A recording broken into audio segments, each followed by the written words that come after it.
Hey everyone, welcome back to part 3 of service. We're continuing on this theme of service, of sharing, of giving with others. We've already talked about two different elements of service. The first one, that the secret to life is to share and give. The idea that God gave his son for us.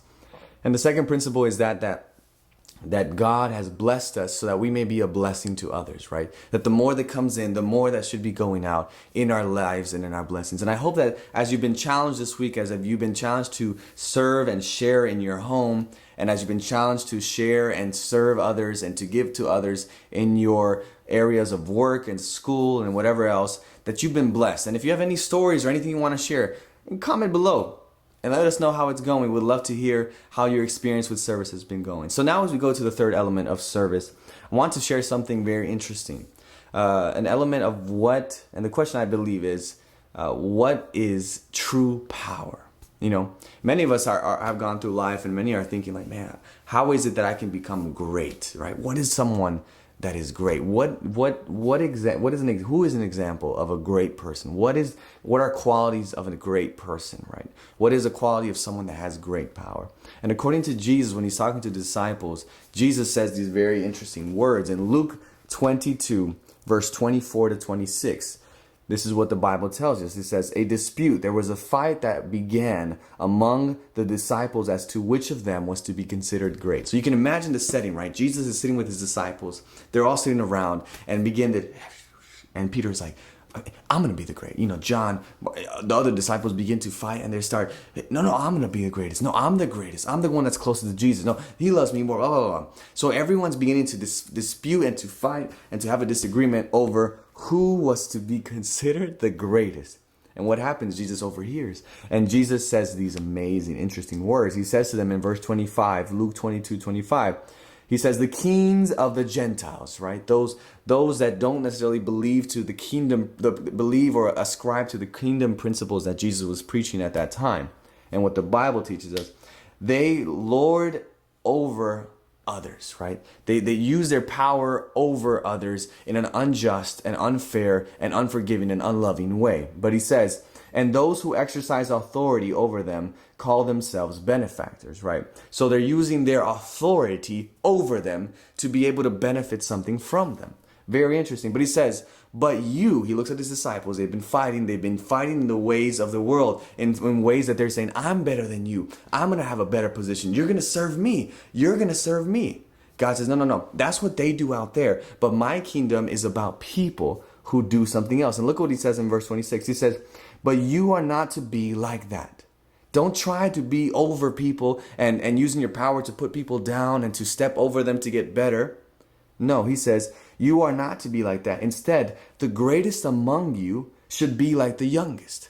And you know, the younger ones usually are known in that culture, in that time, as maybe not having the wisdom or the stature or the authority in the community because they were young. Older people were respected because of their wisdom, because of their experience, because of what they brought to the community through their life. And so he's saying, look, the greatest of you are to be like the youngest in humility, in learning, in understanding that you do not know everything. And the one who rules, the one that is put in a position of power and of authority, like the one who serves. Interesting. Here Jesus is having a paradigm shift. You know, he's literally changing it and just transforming everything and saying, hey, look, what you are doing is not what I want you to be doing. So he says true power, true authority, true control, if you want to say, is not when you are over others and they're serving you. No, a true great person, a true person that has power is someone that serves others.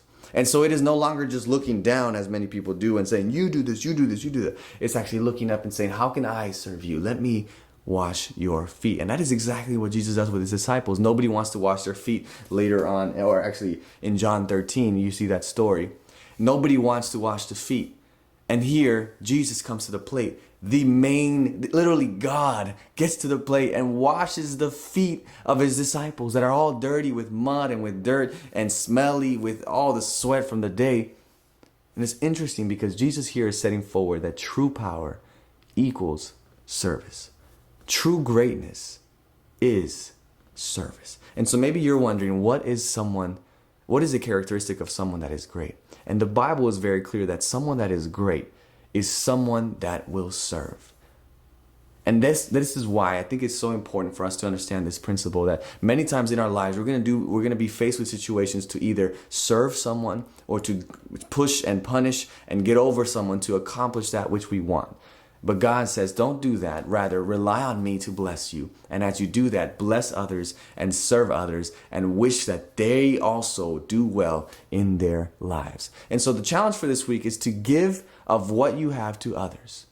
In some way, right? Whatever you've been blessed with, I want you to share it with someone else. Whether that be your money in some way, whether it's giving it to the church, whether it's giving it to the person that's asking for money when you're driving, whether it's donating to a cause or charity, whatever it is, give money. Or give some food. Maybe donate some food to a homeless shelter or a food pantry or someplace or pay it for a coworker or a classmate that you notice doesn't have any food. Or maybe it's giving of your time to someone in your life. Maybe it's spending more time with your wife or your children or spending time with that person in lunch that doesn't have anyone to sit with. And there you are. You can go sit with this person and spend time with them because you're giving of yourself to them. You're saying, how can I serve you? Let me give you some of my time. Or maybe it's giving energy and asking someone, hey, can I volunteer my time, teacher, to help you make sure that the class is clean? Or mom, how can I help you with cleaning the dishes or cleaning up after house? How can I volunteer my energy and my activity to help you? And it's going to be amazing as you do this because you're going to begin to understand that no, I don't want to be the one that is up top necessarily calling the shots and having other people serving me. No, I desire to serve others. And you will see that as you begin to do that, God will elevate you because true service is true power. True service is true greatness. And if you want to be great, then learn to serve and to share and to give to others what God has already given to you. All right? Well, enjoy this week, guys. Take that challenge. Give to someone whatever you have, whether that be food, money, time, energy. And let us know next week how that goes, all right? We'll see you later. Peace.